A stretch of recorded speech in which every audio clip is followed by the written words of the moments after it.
Hello friends, welcome to civil solve. FM के इस lecture में हम रियोलॉजी और सरफेस टेंशन के टॉपिक को डिस्कस करेंगे।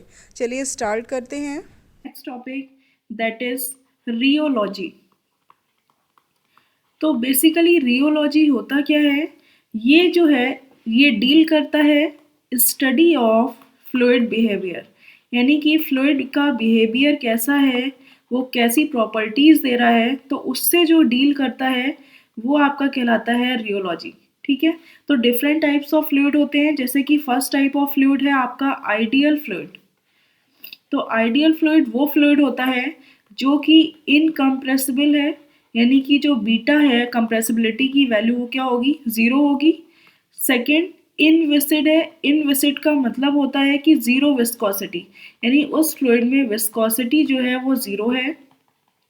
और नेक्स्ट टाइप ऑफ फ्लूइड जो होता है ideal fluid that is no surface tension, यानी उसमें कोई भी सरफेस टेंशन, प्रेस्ड तनाव जिसको हिंदी में बोलते हैं, कोई भी सरफेस टेंशन नहीं होता।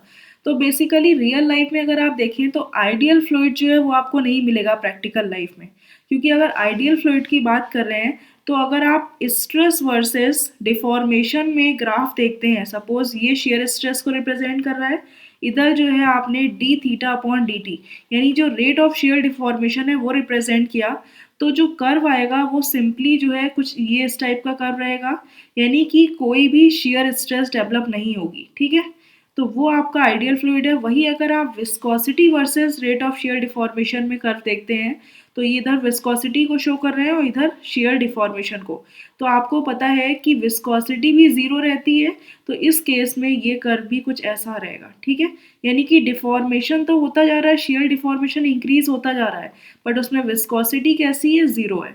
तो ये इस टाइप का फ्लूइड आपका कहलाता है ideal fluid. Next type of fluid आता है Newtonian fluid. Newtonian fluid, Newtonian fluid वो होता है जो ओबे करता है, यानी फॉलो करता है Newton's law of viscosity. Newton's law of viscosity को जो फॉलो करेगा फ्लूइड वो आपका कहलाएगा न्यूटोनियन फ्लूइड। तो आपको पता है न्यूटन्स लॉ ऑफ विस्कोसिटी होता क्या है, tau equal to mu into D theta by D T. तो ये आपका न्यूटन्स लॉ है, यानी कि जो यहाँ पर अगर आप म्यू की वैल्यू देखें तो क्या आ जाएगी, tau upon D theta by D T. ठीक है, तो अगर आप इसमें कर्व देखते हैं तो आप suppose shear stress versus rate of share deformation में अगर आप कर्व देखेंगे D theta by D T, जहाँ ये म्यू जो होता है इसकी वैल्यू कांस्टेंट रहती है, तो म्यू क्या है, एक टाइप का स्लोप हो गया tau upon D theta by D T. तो ये जो कर्व होता है यानी टाउ जो है वो डायरेक्टली प्रोपोर्शनल है D theta by D T के, तो जैसे जैसे share rate of share deformation increase होता जाएगा, शेयर स्ट्रेस भी उसी हिसाब से इंक्रीज होती चली जाएगी। तो अगर किसी भी पॉइंट पे आप ये स्लोप देखते हैं तो ये स्लोप हमेशा हर पॉइंट पे क्या रहेगा, सेम रहेगा, इसीलिए म्यू की वैल्यू जो है वो कांस्टेंट रहती है। इसमें विस्कोसिटी जो है वो डिपेंड नहीं करती रेट ऑफ शेयर डिफॉर्मेशन पे, इसीलिए ये जो है वैल्यू हमेशा कांस्टेंट रहती है। एग्जाम्पल देख लीजिए, जैसे कि वाटर, यानी कि जैसे ही रेट ऑफ शेयर डिफॉर्मेशन हो रहा है उसी हिसाब से स्ट्रेस बढ़ती चली जा रही है, यानी कि इसी के जस्ट प्रोपोर्शनल है कोई भी इसके जो डायरेक्टली प्रोपोर्शनल है ये वैल्यू, यानी कि जैसे जैसे आप D theta by D T की वैल्यू बढ़ाएंगे उसी हिसाब से टाउ की वैल्यू भी बढ़ती रहेगी। जैसे वाटर है, एयर है, पेट्रोल है, एक्सेट्रा, ये सब जो है एग्जाम्पल्स हैं न्यूटोनियन फ्लूइड के।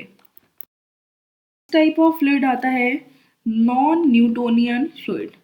नॉन न्यूटोनियन फ्लूइड वो फ्लूइड होता है जो न्यूटन्स लॉ ऑफ विस्कोसिटी को फॉलो नहीं करता, यानी कि does not obey Newton's law of viscosity. ठीक है, तो ये न्यूटन्स लॉ को जो है फॉलो नहीं करता, तो ये आपका फ्लूइड कहलाता है नॉन न्यूटोनियन फ्लूइड। तो इसमें जो स्ट्रेस होती है वो होती है A into D theta upon D T to the power N. ठीक है, तो ये शेयर स्ट्रेस का फॉर्मूला होता है, जहाँ पर ए जो है एक कांस्टेंट वैल्यू है और n जो है विच इज़ नॉट और इक्वल टू वन, n की वैल्यू 1 के इक्वल नहीं होगी। अगर ये 1 के इक्वल हो गई तो ये न्यूटोनियन फ्लूइड बन जाएगा, क्योंकि ये tau equal to mu D theta by D T के इक्वल हो जाएगी वैल्यू।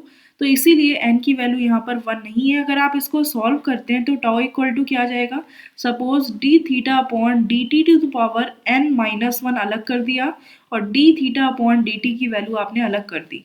तो इसको अगर आप tau equal to mu D theta upon D T से कंपेयर करें तो इस केस में म्यू की वैल्यू आपको क्या मिलेगी, a into D theta upon D T to power n minus 1। तो ये वैल्यू आपकी कहलाती है म्यू एपेरेंट, यानी एपेरेंट विस्कोसिटी कहलाती है, जिसकी वैल्यू है a into D theta upon D T to the power n minus 1। ठीक है, अब यहाँ पर अगर आप देखें तो विस्कोसिटी जो है वो डिपेंड कर रही है रेट ऑफ शेयर डिफॉर्मेशन पे, यानी शेयर डिफॉर्मेशन की वैल्यू जैसे जैसे बढ़ती रहेगी उसी हिसाब से विस्कोसिटी की वैल्यू बढ़ती रहेगी। तो ये विस्कोसिटी आपकी कहलाती है एपेरेंट विस्कोसिटी। ठीक है, यानी कि शेयर डिफॉर्मेशन जितना ज़्यादा बढ़ेगा उतना ही ज़्यादा रेजिस्टेंस प्रोड्यूस होगा और एपेरेंट विस्कोसिटी उतनी ही ज़्यादा बढ़ेगी। तो ये आपका नॉन न्यूटोनियन फ्लूइड कहलाता है। अब इसमें n है तो n की वैल्यू के अकॉर्डिंग जो है इस नॉन न्यूटोनियन फ्लूइड को आपने दो पार्ट्स में डिवाइड किया हुआ है। फर्स्ट टाइप है आपका डाइलेटेंट फ्लूइड। डाइलेटेंट फ्लूइड, तो डाइलेटेंट फ्लूइड वो फ्लूइड होता है जिसमें n जो है इज ग्रेटर देन 1, यानी n की वैल्यू ग्रेटर देन 1 रहती है। और आपको पता है टाउ इक्वल टू यहाँ पे क्या हो जाएगा, यानी कि यहाँ पे अगर म्यू एपरेंट की बात करें तो फॉर्मूला क्या होता है, a into D theta upon D T to the power n minus 1। ठीक है, तो ये म्यू की वैल्यू है। तो अगर n की वैल्यू ग्रेटर देन 1 होगी तो आप ये कह सकते हैं कि अगर n की वैल्यू ज़्यादा है तो इसका मतलब है कि रेट ऑफ शेयर डिफॉर्मेशन बढ़ने के साथ साथ म्यू एपरेंट की वैल्यू भी बढ़ रही है। तो अगर आप इसमें कर्व देखते हैं तो इधर सपोज y एक्सिस पे टाउ को रिप्रेजेंट किया और x एक्सिस पे आपने रेट ऑफ शेयर डिफॉर्मेशन को रिप्रेजेंट किया, तो कुछ इस टाइप का कर्व आता है। ठीक है, तो ये कर्व ध्यान में रखिएगा, ऑब्जेक्टिव में बहुत ज़्यादा पूछते हैं ये कर्व जो है कौन सा है, किस टाइप का फ्लूइड है। ये आपका नॉन न्यूटोनियन तो है, साथ ही साथ ये डाइलेटेंट फ्लूइड है। ठीक है, वही अगर आप बात करते हैं कि रेट ऑफ शेयर डिफॉर्मेशन और म्यू एपरेंट के बीच में एक रेशियो अगर आप देखें, कुछ इस टाइप का कर्व देखने को मिलता है। इसमें ये वैल्यू 0 से स्टार्ट नहीं होगी क्योंकि इस n इज ग्रेटर देन 1 है, तो यहाँ पर कुछ वैल्यू जो है वो D theta by D T की रहेगी। तो म्यू एपरेंट का जो कर्व आता है इनके बीच में वो कुछ इस टाइप का कर्व आपको देखने को मिलता है। तो एग्जाम्पल देख लीजिए, जैसे कि राइस स्टार्च जो होता है, चावल का जो माड़ बचता है, जो वाटर रह जाता है, वो आपका जो है वो डाइलेटेंट फ्लूइड में आता है। जैसे कि saturated solution of sugar, saturated solution of sugar in water, तो ये भी आपका डाइलेटेंट फ्लूइड के अंदर आता है। Next type of non Newtonian fluid जो है, सेकंड टाइप है स्यूडोप्लास्टिक फ्लूइड। ये आपका सेकंड टाइप है नॉन न्यूटोनियन फ्लूइड का। तो ये फ्लूइड वो होता है जब n की वैल्यू जो है 0 से ज़्यादा हो बट 1 से कम हो, तो इस टाइप का फ्लूइड स्यूडोप्लास्टिक फ्लूइड कहलाता है। ठीक है, इसको कहते हैं shear thinning fluid, shear thinning fluid. और वही जो आपका डाइलेटेंट फ्लूइड था उसको कहते हैं shear थिकनिंग फ्लूइड। तो इसमें अगर आप कर्व देखें shear stress versus rate of shear deformation में, तो ये D theta upon D T है, तो इसकी वैल्यू 1 से कम और 0 से ज़्यादा है। तो इसका मतलब है कि ये कर्व कुछ इस टाइप का आएगा कि आप जैसे जैसे जो है shear stress rate of share deformation बढ़ाते जा रहे हैं उसी हिसाब से जो है आपकी शेयर स्ट्रेस इंक्रीज तो हो रही है बट इस टाइप से इंक्रीज होगी। वही अगर आप viscosity versus mu apparent versus rate of share deformation का कर्व देखेंगे तो कुछ इस टाइप का कर्व आपको मिलेगा। ठीक है, तो ये आपका कहलाता है स्यूडोप्लास्टिक फ्लूइड। एग्जाम्पल जैसे कि मिल्क है या ब्लड है, तो ये सब सूडोप्लास्टिक फ्लूइड में आते हैं, यानी कि शेयर थिकनिंग है। जैसे कि आपने देखा कि अगर इसमें जरा सा भी आपने शेयर स्ट्रेस या रेट ऑफ शेयर डिफॉर्मेशन लगाया, थोड़ा सा डिफॉर्मेशन हुआ, ये एकदम फ्लो होने लगते हैं बहुत तेजी से। ठीक है, तो जैसे कि म्यू जो है इनका एपरेंट म्यू वो कम होती चली जाती है विस्कोसिटी, और उसकी वजह से इनका जो रेट ऑफ शेयर डिफॉर्मेशन है वो बढ़ता चला जाता है। तो इस टाइप का फ्लूइड कहलाता है स्यूडोप्लास्टिक फ्लूइड। अब नेक्स्ट टाइप ऑफ फ्लूइड आता है आइडियल बिंघम प्लास्टिक फ्लूइड। तो इसकी जो शेयर स्ट्रेस की इक्वेशन होती है वो होती है tau equal to A D theta upon D T plus B. तो ये इक्वेशन कहलाती है शेयर स्ट्रेस की आइडियल बिगहम प्लास्टिक फ्लूइड के लिए, जहाँ ए और बी जो है वो कांस्टेंट वैल्यूज हैं, यानी कि इनको जो है आप प्लास्टिक कांस्टेंट बोलते हैं।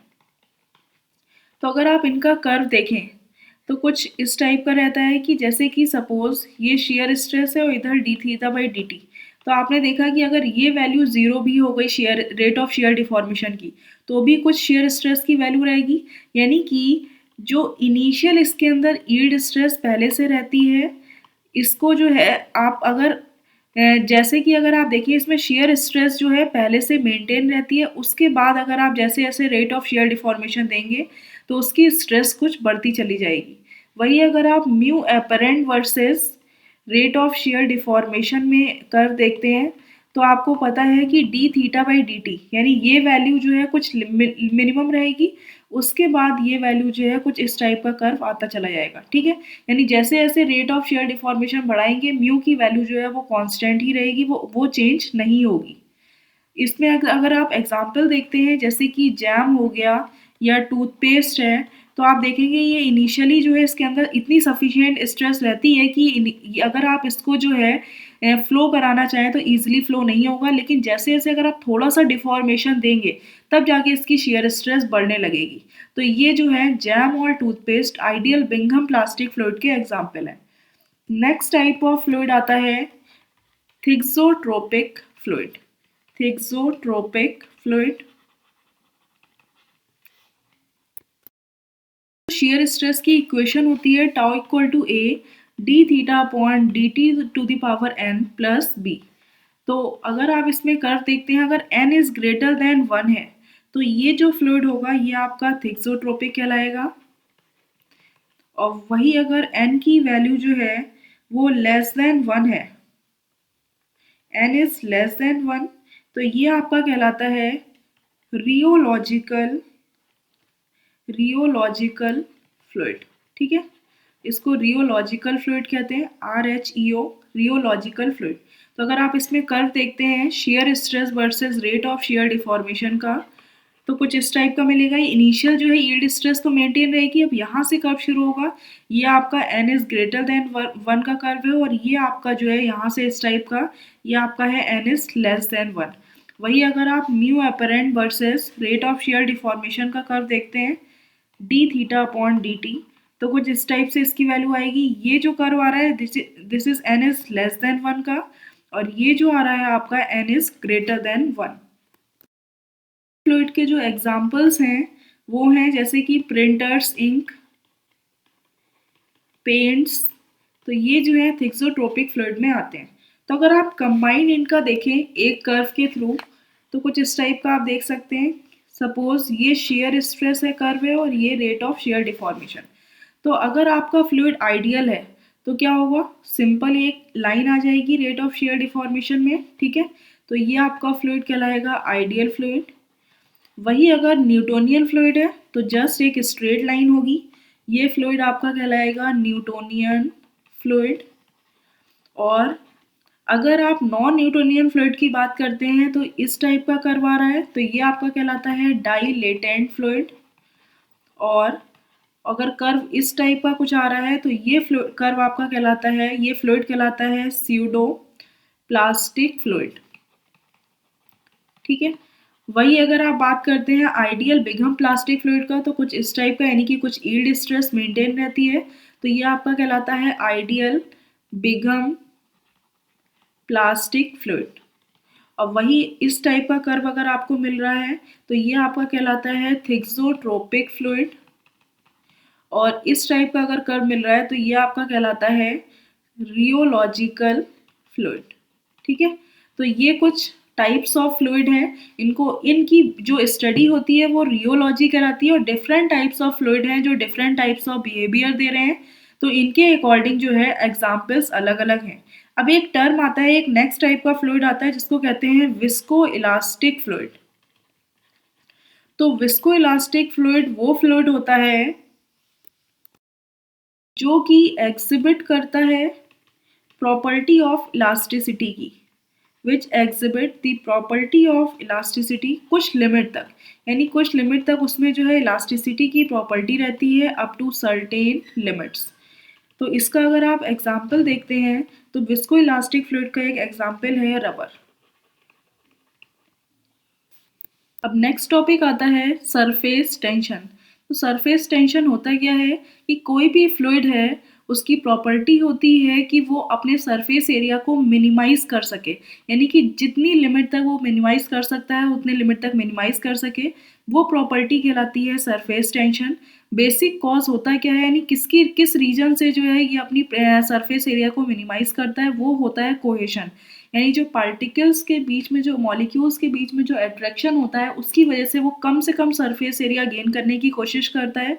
तो स्फेयर जो है, अगर आप स्फेयर की बात करें तो ये जो है इसका मिनिमम सरफेस एरिया होता है, having minimum surface area for given volume, यानी कि सबसे कम सरफेस एरिया जो होता है वो स्फेयर का होता है। इसीलिए जस्ट आपने देखा होगा जो रेन ड्रॉप्स होती हैं वो स्फेरिकल शेप की होती है, क्योंकि उसमें मिनिमम सरफेस एरिया होता है, यानी कि जब रेन ड्रॉप हो रही है तो वो सबसे कम सरफेस एरिया गेन करने की कोशिश करती है, तो मिनिमम सरफेस एरिया स्फेयर का होता है, इसीलिए जो है वो स्फेयर की शेप में होती है। तो जो सरफेस टेंशन होता है उसको डिफाइन करते हैं जो टेंसाइल फोर्स उस पर डेवलप हो रहा है पर यूनिट लेंथ पे, वो आपका कहलाता है सरफेस टेंशन, जहाँ सिग्मा आपका है सरफेस टेंशन, ठीक है।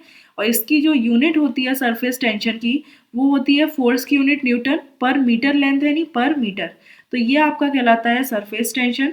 वही अगर आप ड्रॉप फॉर्मेशन की बात करें, जैसे कि सपोज कोई ड्रॉप फॉर्मेशन हो रहा है, तो ड्रॉप में जो प्रेशर डिफरेंस आ रहा है, सपोज कोई ये ड्रॉप है, ठीक है, तो इस पे अगर आप इसका क्रॉस सेक्शन लें तो कुछ इस टाइप का दिखाई देगा आपको, ये ड्रॉप होगी इस टाइप की। तो यानी कि ओवरऑल जो सरफेस टेंशन डेवलप हो रहा है वो क्या पर यूनिट लेंथ में होगा, यानी ये लेंथ जो है इसमें ओवरऑल सरफेस टेंशन डेवलप हो रहा होगा। तो और इसमें जो ओवरऑल प्रेशर डिफरेंस आएगा, सपोज इनर प्रेशर अंदर P1 है और बाहर का जो प्रेशर है वो P2 है, तो इसमें चेंज इन प्रेशर क्या हो जाएगा P1 माइनस P2, जिसकी वजह से जो है ओवरऑल सरफेस टेंशन डेवलप हो रहा है। तो ये जो चेंज इन प्रेशर होगा ये ओवरऑल पूरे क्रॉस सेक्शनल एरिया में होगा, यानी कि पाई आर स्क्वायर में। अब वही अगर आप सिग्मा की बात करें, यानी कि ये तो आपका चेंज इन प्रेशर डेवलप हो रहा है, वही अगर आप बात करते हैं सरफेस टेंशन की तो ये पर यूनिट लेंथ, यानी कि हर ये जो ओवरऑल लेंथ है पूरी इसमें डेवलप होगा। तो ये सिग्मा इंटू पूरी ओवरऑल लेंथ कितनी है 2 पाई आर। तो अगर आप इसको इक्वेट करेंगे sigma into 2 pi R which is equal to delta P into pi R square, तो यहाँ पे जो चेंज इन प्रेशर डेवलप हो रहा है उसकी वैल्यू कितनी आ जाएगी 2 सिग्मा अपॉन आर, ठीक है। तो ड्रॉप फॉर्मेशन के केस में जो चेंज इन प्रेशर आता है, यानी कि जो डिफरेंस होता है प्रेशर में वो 2 सिग्मा अपॉन आर के इक्वल होता है। वही अगर आप बबल फॉर्मेशन की बात करें तो बबल अगर फॉर्म हो रहा है तो आप देखेंगे कि ओवरऑल जो क्रॉस सेक्शन होता है वो कुछ इस टाइप का हो जाता है, यानी कि डबल होता है क्रॉस सेक्शन। सपोज ये कोई बबल है, ठीक है, तो बबल में तो ये अंदर जो है ओपन रहेगा, इस टाइप से रहता है, और ये पोर्शन रहता है बबल का। तो अगर आप इसका क्रॉस सेक्शन लेते हैं तो कुछ इस टाइप का दिखेगा, ये जो है ये आपका बबल फॉर्म हो रहा है, ये बाहर का एरिया, ये अंदर का एरिया, ये बाहर का एरिया, इस टाइप का फॉर्म होगा। यानी कि जो लेंथ है ये आपकी टू टाइम्स आप देख रहे हैं लेंथ, यानी कि सिग्मा जो डेवलप हो रहा है प्रेशर वो यहाँ इनर वाले लेंथ पे भी हो रहा है और आउटर लेंथ पे भी हो रहा है। तो इस केस में जो चेंज इन प्रेशर आता है उसकी वैल्यू हो जाती है 4 सिग्मा अपॉन आर, क्योंकि जो प्रेशर डेवलप हो रहा है वो कितने में, वो तो ये एरिया अंदर का है क्रॉस सेक्शनल एरिया, यानी कि पाई आर स्क्वायर, ठीक है। अब वही अगर आप बात करते हैं सिग्मा की तो आपको पता है कि जो सरफेस टेंशन डेवलप होगा वो इनर लेंथ पर भी होगा और आउटर लेंथ पर भी होगा। तो टोटल लेंथ कितनी हो जाएगी 2 पाई आर, तो ये है, और ये 2 टाइम्स हो जाएगी क्योंकि इनर वाली जो लेंथ है वो भी आपकी 2 पाई आर है। तो इसको जब आप सॉल्व करेंगे तो डेल्टा पी यानी प्रेशर डिफरेंस की वैल्यू आ जाएगी 4 सिग्मा अपॉन आर। वही अगर आप बात करते हैं जेट फॉर्मेशन की, तो जब जेट फॉर्मेशन हो रहा है यानी कि कुछ इस टाइप का फॉर्मेशन है, तो ये आपका जेट फॉर्मेशन कहलाता है। तो इस केस में सपोज ये क्या है, ये आपकी रेडियस हो गई, सपोज आर है, और ये ओवरऑल लेंथ जो है एल है, यानी कि अगर आपने हाफ क्रॉस सेक्शन लिया तो कुछ इस टाइप का आपको दिखेगा जेट फॉर्मेशन, यानी ये लेंथ जो है आपने देखी सपोज ये इस टाइप का डेवलप होगा, ठीक है। तो ओवरऑल सिग्मा क्या होगा, सरफेस टेंशन इन लेंथ्स पर डेवलप होगा, और ये लेंथ ओवरऑल कितनी है, ये लेंथ है आपकी एल, और ये बाहर वाली लेंथ भी जो है एल है। और जो प्रेशर डेवलप होगा, चेंज इन प्रेशर वो कितना होगा, वो इस एरिया में होगा, यानी टोटल रेडियस आर है इनटू ये ओवरऑल टोटल डायमीटर हो जाएगा हाफ वाला, यानी कि 2r इंटू ओवरऑल लेंथ, ठीक है एल। तो यहाँ पे कितना हो जाएगा 2r इंटू एल। तो वही अगर आप इसको इक्वेट करते हैं, change in pressure into 2r into L which is equal to surface tension के इक्वल होगा, यानी sigma into 2 times of length. Total length कितनी है 2l, जिसमें सरफेस टेंशन डेवलप हो रहा है।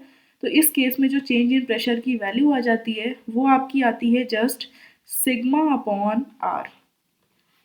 तो आप यहाँ से देख सकते हैं कि चाहे बबल फॉर्मेशन हो, चाहे आपका ड्रॉप फॉर्मेशन हो, जेट फॉर्मेशन, तीनों में सबसे कम प्रेशर डिफरेंस जो है वो जेट में क्रिएट हो रहा है, सिंपली सिग्मा अपॉन आर। इसीलिए जेट फॉर्मेशन जो है बहुत ज़्यादा ईजिली होता है, क्योंकि ये प्रेशर डिफरेंस सबसे कम प्रेशर डिफरेंस है जो कि ईजिली मेंटेन हो जाता है, ईजिली सबसे पहले क्रिएट हो जाता है। तो जब आप टैप ओपन करते हैं तो आप देखते हैं कि जो वाटर फ्लो होता है वो जस्ट जेट की फॉर्म में होता है। क्लियर है। ये फॉर्मूले जो हैं आप ध्यान में रखिएगा, ऑप्शन में कभी कभी फॉर्मूले वगैरह पूछ लेते हैं। Thank you friends.